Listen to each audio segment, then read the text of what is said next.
j'avais une question sur quelque chose. Oui. Il y a quelque chose que j'ai pas compris en fait dans le livre Traversant la forêt. D'accord. Dites-moi. C'est qu'à chaque fois, à chaque partie, ça veut dire qu'il dit en gauche qu'il faut faire 1 heure sur ça. Ça veut dire il dit il faut faire 1 heure sur Rajban Nefesh, après il dit faire 1 heure sur remerciement. Alors en fait, je comprends pas le. Enfin, du coup, l'ego dure 6 heures par jour, quoi.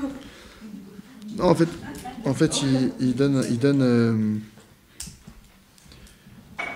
la règle. Il donne que maintenant, normalement, l'heure du doute, c'est 1 heure. D'accord, c'est le temps officiel et c'est un temps minimal.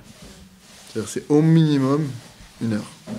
Dans les paroles de Rabbi Nachman, après maintenant, encore une fois, chacun il se mesure à son niveau. Parce que déjà, pour arriver à faire 1 heure, il y en a pour qui ça va prendre du temps. Ok, non, mais maintenant, je vous donne le. C'est comme le Shulchan Aruch. Il y a des règles que vous savez que pour certains, ça met du temps d'y arriver. Pourtant, le Shulchan Aruch, il ne va pas bouger parce que la personne n'est pas encore au niveau. D'accord ? Maintenant, il y a 1 heure à faire. Et dans l'heure, il y a dans la première demi-heure, remerciement, Cheshbon Nefesh. Et la deuxième demi-heure, on travaille sur un sujet. Après, maintenant, ça c'est la base. Après, maintenant, vous êtes touché dans un cas particulier, vous avez un problème particulier. Alors maintenant, si le problème il est vraiment, vraiment bloqué depuis je sais pas combien de temps, vous avez tout essayé, vous avez déjà pris, vous avez fait de vos dédoutes, ça marche pas, là, il faut remercier. Vous passez qu'en remerciement. Vous remerciez, et pour avoir la émouna que c'est pour votre bien. Parce que c'est ça qui ferme tout le problème, c'est ça qui ferme toute la réception de la prière. Si maintenant, même remercier, vous n'arrivez pas, il dit le Rav, alors maintenant, il faut prier pour vouloir remercier. Mon Dieu, voilà, moi, je veux te remercier. Je veux te remercier, j'arrive pas. J'aimerais de le dire d'un cœur sincère, j'arrive pas. Aide-moi à avoir un cœur sincère. Je demande. Le tout, c'est d'arriver, voilà, de connaître sa position et de là où je me situe, de demander. J'arrive pas à parler, aide-moi à parler. J'ai des mauvaises pensées, enlève-les-moi, mon Dieu. Je te dis, mais voilà, d'arriver à faire face à là où j'en suis. Parce qu'en fait, quel que soit le niveau où je me situe, il suffit de demander. Après, maintenant, voilà, c'est-à-dire que un des principes des doutes, c'est que les paroles elles doivent être émettes. C'est ça qui va m'attacher à Hachem. C'est-à-dire quoi? Quelqu'un maintenant, je dis une bêtise, quelqu'un maintenant, je sais pas moi, il supporte pas prier 1 minute, il supporte pas, c'est dur pour lui, même 1 minute. Il dit, mon Dieu, aide-moi à prier 24 heures sur 24. T'as du mal avec 1 minute. Dis-le émette. Hachem, 1 minute pour moi, c'est l'enfer. Je te dis la vérité, j'ai pas envie de la faire, même la minute, j'ai pas envie de la faire.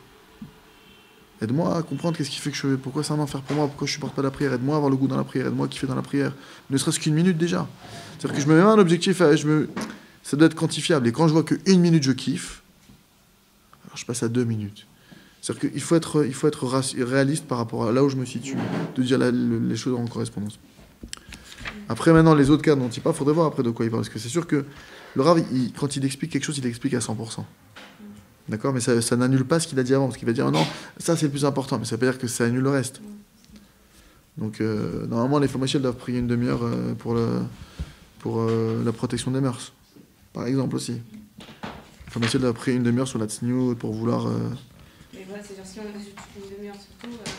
Alors il y a des règles. Je suis d'accord que c'est pas. Il y a des règles. Si déjà la simcha, voir souvent où j'en suis dans la simcha, ça c'est la base. Après, une fois que j'ai la simcha, que je ne suis pas dans un état de tristesse, alors maintenant, si je suis dans un état de tristesse, je préserve. Il y a des hauts, il y a des bas dans la vie. Donc il faut savoir comment se comporter dans les hauts et dans les bas. Si je suis dans un état de tristesse, je suis au séminaire, comme ça, je suis loin de ma famille, j'attends mon musivo, c'est compliqué. Bon, je vous donne le cas classique, hein, je vise personne, mais c'est le cas plus ou moins classique. C'est l'hiver qui arrive, il fait un peu sombre, un peu doué. Bon, ok. Donc, on s'imagine que, mais comment je vais m'en sortir, comment je vais le trouver, je suis au séminaire, on sait rien, chacune, oh Hachem. Alors, déjà, je commence à demander à Hachem de la simcha. Et je travaille sur ça. Je travaille, dit Rabbi Nachman Zatzal, que le travail le plus difficile, c'est le travail de la danse, de danser, de ne pas se laisser abattre. Donc, évidemment, les femmes, quand je dis danser, c'est dans un truc sniout, quoi, dans une chambre, dans un endroit fermé. Ah ouais, danser littéralement. Sur la simcha, quoi, c'est-à-dire, on a des temps sur lesquels on travaille. C'est-à-dire, moi, je sais que le temps que le problème il part pas, c'est-à-dire, je vais pas priser autre chose. Il faut que la simcha, il faut que maintenant, le truc il est comme ça, c'est que si maintenant je travaille un problème, mais que je suis plus simcha, ça marche plus. Si, mais la simcha, ça c'est dans la partie monnaie, non? Ça c'est lié. Oui, mais je veux dire, imaginez maintenant, la personne n'est pas simcha. Je prends la personne, là tout de suite, elle n'est pas simcha. Elle prie pour un truc, l'homme elle prie pour quelque chose, mais il y a un problème.